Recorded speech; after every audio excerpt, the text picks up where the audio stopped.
Hi everyone, Aaron here for Zollotech. And iOS 26.1 released to the public a few days ago, and iOS 26.2 Beta 1 released to developers and public beta testers a couple days ago. But there's even more to talk about since the iOS 26.2 Beta 1 is out. What's new video? We'll talk about the latest Apple news, there's quite a few new features to talk about, and we'll talk about the overall experience. Not just my experience, but your experience based off the YouTube community poll on the post page, where at the time of this video there's over 19,000 votes and 248 comments. I've gone over all the comments to determine what the experience is like on all the versions, so be sure to stick around toward the end of the video where I'll read some of your comments as well.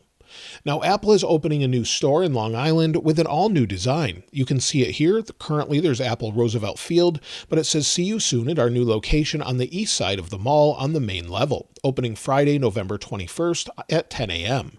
So it will have an all-new design, and hopefully if you're nearby, you can send over some pictures so we can talk about that later and see what the new design is all about. Now, it looks like the EU will once again lack a feature in the future with iOS 26.2, where it will supposedly drop support for iPhone syncing Wi-Fi networks to Apple Watch. This is actually to not comply with the European Commission request that would require iPhone Wi-Fi to be open to third-party accessories.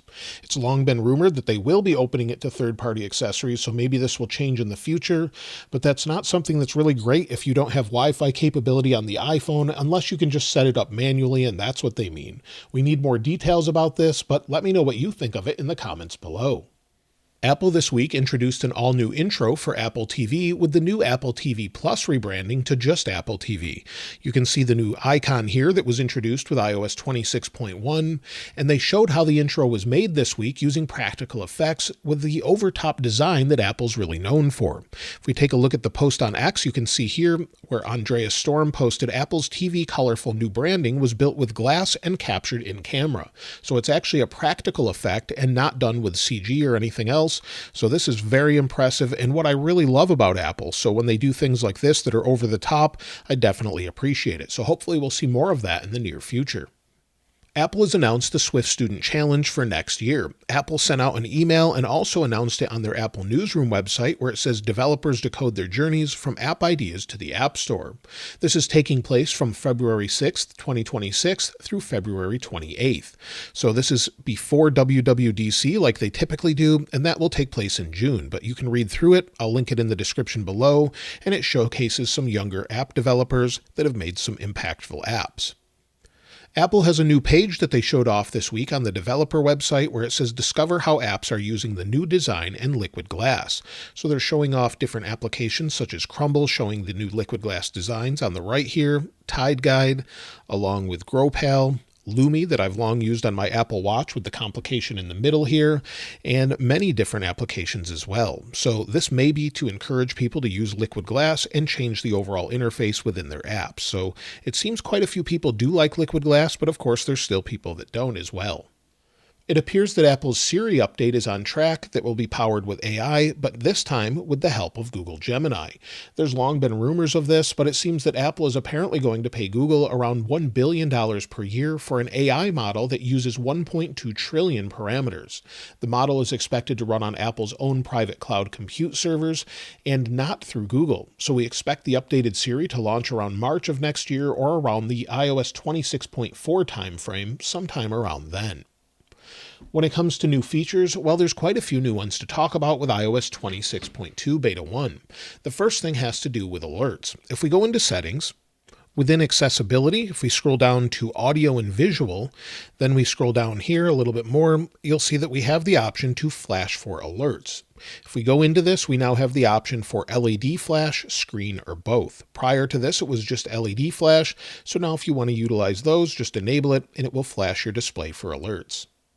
Now, many of us have been waiting for RCS with encryption. It seems like it's enabled in iOS 26.2 Beta 1, however, carriers don't yet support it, so we're still waiting for that, but hopefully everyone will adopt that and will have encrypted RCS once this launches. There's an update within music that has to do with lyrics. If you use the lyric option here, so you turn it on with this button here, lyrics will now work on downloaded songs when you're offline, so that support has been added as long as they have lyrics. Also within our library under playlists, if we go to a playlist that we've created, the artwork is now full screen. You'll see the same on the right with iOS 26.1, so they've made it full screen and it just looks a little better on 26.2. If you're using Apple CarPlay, widget stacks have returned, so if you didn't have that in your car with the new widget stacks in iOS 26, you can have more than one again. If we go into Freeform, there's some updates with iOS 26.2. It introduces tables. You'll see here a new splash screen where it says organize your content, arrange text, shapes, photos, and more in rows and columns. You can attach objects, it has a flexible layout, and you can style your table as well. So within the paper clip at the bottom, you can see that you can add a table now. So that's a new option in Freeform if you use this app. If we go into Notes and then select some text, so we'll select this, tap Copy, some people are seeing the notice that it's copied to a clipboard. So this could go along with what macOS Tahoe has, where we now have a clipboard. They may be integrating it in iOS 26.2, but we'll have to wait and see.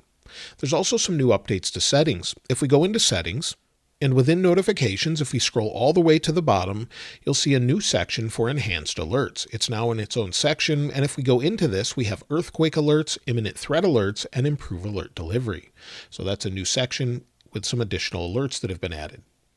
If we go into the Translate app and go to Live Translation, there's a few new options here in Europe. For example, we have Italian, German, and Spanish so far. So you have those options, so they're adding it to parts of Europe, but not everywhere just yet. If you use Apple's Passwords app, if we go into Settings, there's a new option here. Within the password settings, scroll to the bottom, and you'll see a new option for Show Excluded Websites. It says you will be asked to save passwords when signing into apps and websites, except for websites you exclude. So if you go into this, you'll see all of your current passwords, and then you can exclude them as well. There's also some updates in the code. If we go to X, you'll see under Aaron P613, he found that iOS 26.2 suggests that the weather app may soon get relative timing. So now it may say early next Friday afternoon for some weather reports. Also, we found that AirDrop may have a new option to allow it for 30 days with a PIN. So for example, we currently only have everyone for 10 minutes, contacts only, and receiving off. You could extend that with 30 days if you want to with someone you know. iOS 26.2 also references something called Apple Creator Studio. We don't know exactly what this is, but it could be a combination of applications such as maybe Final Cut Pro, Logic Pro, Pixelmator Pro, and others. So we'll have to wait and see if they're introducing that soon. Also, there's a couple things to mention in iOS 26.1 that have been updated that I didn't mention in the What's New video. If we go into the Find My app, and if you're seeing someone's live location, it will now be green to indicate that it's active. So when it's not live, it will just be the typical white color that we see here with text. Apple also updated their enterprise website with additional fixes and updates. So you'll see here under their notes quite a few things where blob URLs will now respect managed open-in restrictions. If you restore a backup created on a supervised and managed device using iOS 18 to a device using iOS 26 without automated device enrollment, supervision and management are no longer restored from that backup. Also, it resolves an issue that caused some SSO extension requests to fail, including during account-driven user enrollment. Also, devices can now successfully unlock while in single app mode. Previous Wi-Fi configurations will now be replaced when a new profile is installed, and GAL contact searches will now return results as expected in Mail, Messenger, Calendar, and the classic view of the phone app. In addition to this, it resolves an issue when an AirPlay mirroring session may display as a black screen. So all of those were included with iOS 26.1.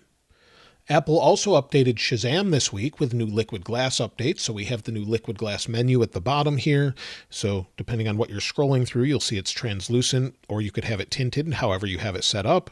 There's also that release we were talking about before where WhatsApp is now available on Apple Watch. So if you use WhatsApp, you can now get the Watch app to go along with it. iPhone 17 seems to be selling better than expected, according to Tim Cook, with reports of it doing very well and them needing to increase production for it. However, iPhone Air sales do seem to be low from external reports, but it seems that the iPhone 17 Pro Max is the one most people are choosing this year. I ran a poll on X to see what people had to say, and the iPhone 17 Pro Max is what was the most popular choice, at least based on this poll. Also, it seems that many are now really enjoying the overall new design. Some people still don't like it as it's a bit controversial, so I wanted to ask what you think of the overall design with the camera plateau, and since this should stick around for iPhone 18 as they typically keep it for a couple of years.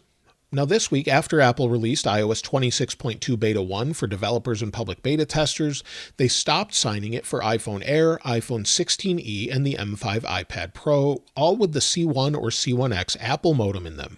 For some reason, they had an issue, it seems, and they stopped signing it, so you can't install it, even though I'm on the developer beta. If I refresh, it doesn't show up. It did show up initially and then would fail when you tried to install it, and now you just can't select it if you're on an iPhone Air or the other devices I mentioned.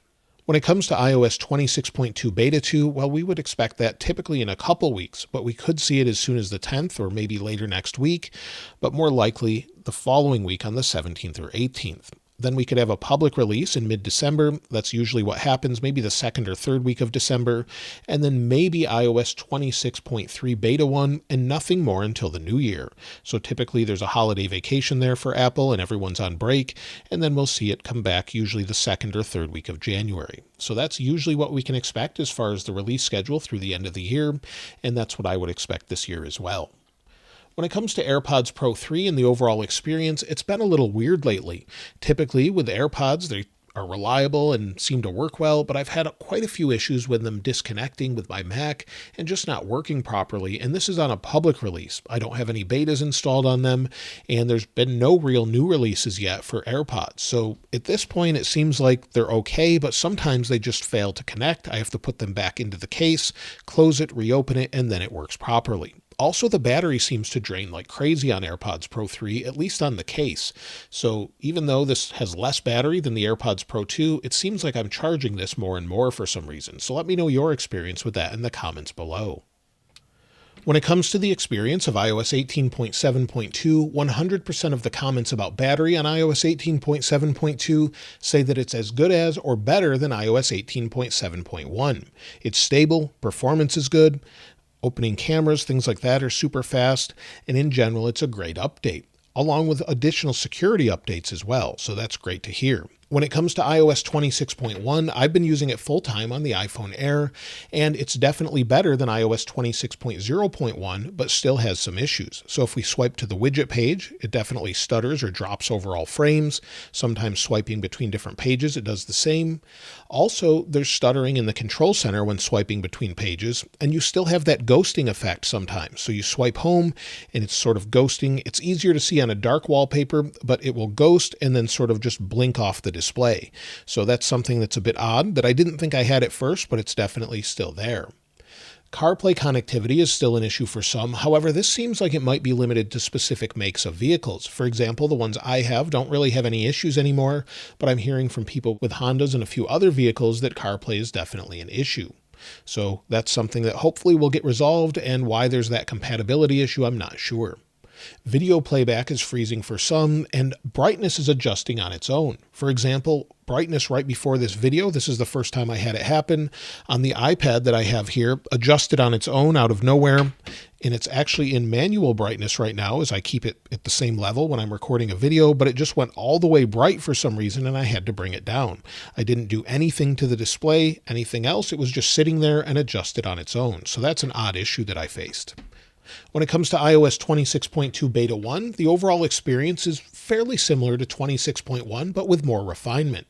It has more fixes, it seems smoother overall, especially on older devices, but there's still some issues that remain, such as the widget lag here, going from the widget screen back to the home screen. That's still there. The control center issues are there, as well as the ghosting issue as well. So it's not completely fixed, but it is better. CarPlay connectivity does seem to be improved over 26.1 even more, but now AutoMix is stuttering for some. So if you're using AutoMix with CarPlay, sometimes it will lag a little bit. So there's similar lag throughout, but also it seems like it may have better battery for some. We'll talk about that in a moment, but it's definitely both 26.1 and 26.2 are significant improvements over 26.0.1.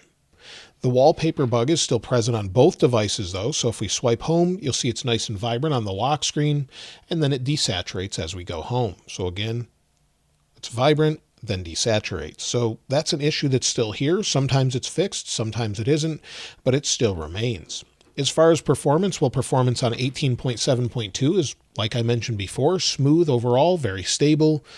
26.1 is great overall. ProMotion seems to be pretty good. If we go into the app library and scroll, very fast and fluid. Going back home is okay, but when you swipe to go home, sometimes it will lag and drop frame rates or frames overall. So it's a little odd. Opening different applications is fast. No real issue there. And on 26.2, again, it's about the same experience, but if we go to the app library, it now lags again. This was fixed with 26.1 and it's back with 26.2.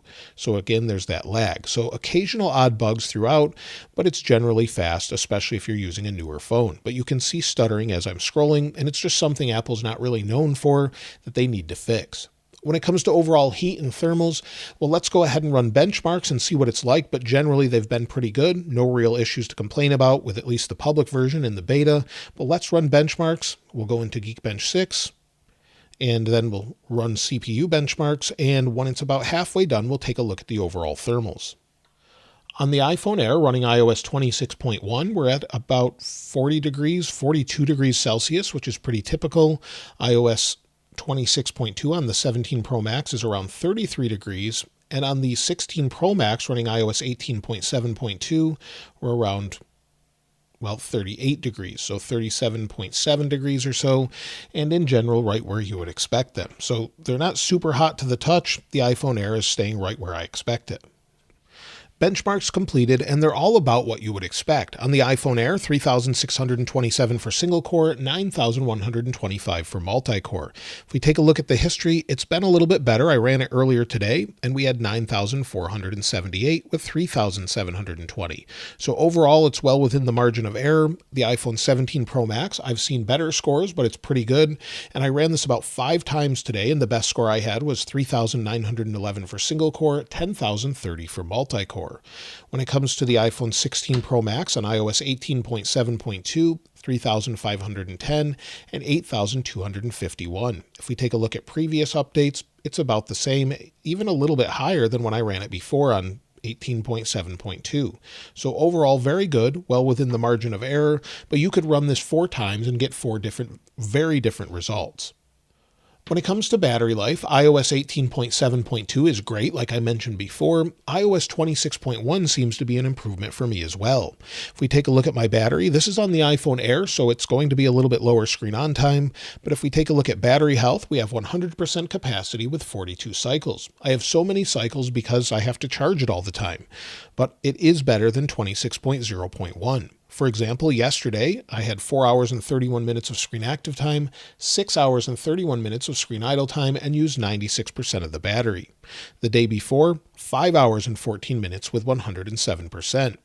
Before this, it was much worse, and you can see that when I went back to 26.0.1, I was getting 2 to 3 hours. Now I'm getting 4 to 5, so definitely an improvement here.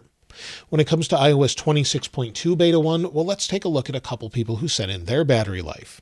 This is thanks to Tom on my Telegram channel. This is on an iPhone 15 with 95% battery health. And you can see here, 117% usage. He had 7 hours and 2 minutes of screen on time, 1 hour and 29 minutes of screen off time. The next day, 3 hours and 26 minutes of screen on time using 74% of the battery. So it's okay, not phenomenal, but okay for this device. And thanks to MK for sending this in. This is on an iPhone 13 with 83% battery health, and you'll see he almost had to charge it 1.5 times. So 9 hours and 2 minutes of screen on time, 2 hours and 54 minutes of screen off time, and used 163%. The next day, 170%, again 9 hours. So maybe about 6 hours, 5 hours of screen on time, but again with 83% battery health, that's pretty good overall. As far as battery health on this device, this isn't my main device right now, but battery health is 100% capacity with only 12 cycles. Like I mentioned, the iPhone Air is my main device right now. Now, if you're wondering if you should install iOS 26.1, I would definitely recommend it on your daily device. This is the version I would stick with. Personally, I wouldn't install iOS 26.2 Beta 1 just yet, as give it a couple weeks on a stable device, see what it's like, then maybe switch over by Beta 2 or Beta 3. However, if you're already beta testing it, it's okay, but definitely had some issues with the iPhone Air and a couple others like I mentioned earlier, so I would probably avoid that one for now. When it comes to the overall experience, let's go ahead and take a look at some of your comments. Scott A. Jones said, I'm running iOS 26.1 on my 16 Pro Max. It seems to be smoother than 26.0.1 and battery is a bit improved. I hope that Apple will include a slider to adjust the liquid glass transparency. I think battery life can still improve. Better though. Chris Parmer 4983 said, I've been using iOS 26.1 on my iPhone 17 Pro. Battery life has been great. The standby battery drain has been good as well. Battery life is good with moderate use. Overall, performance has been smooth and snappy. No major glitches that come to mind. I expect battery life to improve once all the apps have updated. Boroduf 7576 said, iOS 26.1 is the most stable I've had on my 13 Pro Max since the big release. Micro stutters are better, but still poor RAM management are present. Phone gets less hot even though I live in a hot country, 83% battery capacity, and I still get through the day without issues. Not a heavy user though. Overall pretty solid, but still miles from 18.5 stable. Duskbaki said, I'm using 26.1 on my 15 Pro, and it's been very smooth. Battery life seems better and memory management is improved. I did notice some frame rate drops when scrolling from the left side widget section back to the home screen, and Safari recent search suggestions always appear even with the toggle off, but overall pretty good update. Drar Pitwari said, getting almost 9 hours of screen on time on iOS 18.7.2, iPhone 16, dark mode and mostly on Wi-Fi. I will update to iOS 26 when it becomes fully stable. TTS292 said, 26.2 Beta 1 is amazing on my iPhone 11. I haven't had any issues so far, and accessibility plus voiceover is working great. I decided to update after finding out that there was a feature related to enhanced security alerts, so I'm proud of Apple for adding that. Nentik7811 said, I'm on iOS 26.2 Beta 1 on my 17 Pro Max, and it's been great. Definitely not a major update in terms of new features, but Apple is really sorting out the performance issues. It's lag-free, and battery life has been great too. Now with iOS 18.7.2, this is the stability king. iOS 18.7.2 gets an A+, where it's regarded by most users in the comments as the pinnacle of stability and performance. It's the gold standard for battery life and fluidity, with many users reporting the software is stable and runs really smoothly on their device. iOS 26.1 is the liquid glass update with some changes here and there, but it still gets a C-. Despite being the official public release, the overwhelming complaints about persistent micro-stuttering, especially on the home screen and control center, drag this grade down dramatically. The core UI functionality should be flawless, and for many users it's just not. The contradictory reports on battery life, great for some, not great for others, and recurring visual glitches confirm this release lacks quality control and feels unfinished. The liquid glass aesthetic, while new, is not enough to offset the poor performance for some. iOS 26.2 Beta 1 is the performance hunt with early optimizations. It gets a C as it's the first development beta, but this update gets a passing grade simply because it's actively seeking to fix the C grade performance or C- grade performance of iOS 26.1. The positive reports indicate the performance issues are being sorted out for many people, which is the goal of this beta. However, it still carries significant risks like very fast battery drain for some and some odd glitches here and there. But it does offer mixed results. It's a mandatory step on the road to stability, but still far too risky for a daily driver, at least in my opinion so far. So like I said, I would stick with 26.1, but still sadly there's no way to downgrade to iOS 18.7.2 on older devices. So that's everything with iOS 26.2 Beta 1, iOS 26.1, and iOS 18.7.2.